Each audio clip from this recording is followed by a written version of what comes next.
সুদ খায় মানুষ, কোনো ফিলিংস নাই, মনে করে স্বাভাবিক, সবাই খায় আমিও খাই, এই যুগে না খেলে চলে নাকি?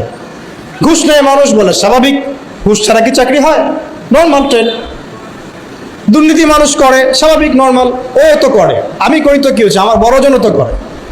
তো সেই বড়জন বলছে আমি করি তো কি হয়েছে, তার বড়জনও তো করে। এই করতে করতে টপ টু বটম সব দুর্নীতিবাজ। স্বাভাবিক, নর্মাল, আমরা মেনে নিয়েছি,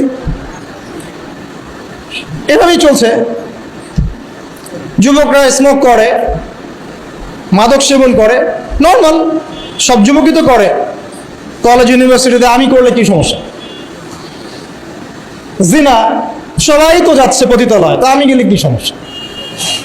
সবাই অ্যাফেয়ার করছে হারাম, তা আমার একটা গার্লফ্রেন্ড থাকলে কি সমস্যা?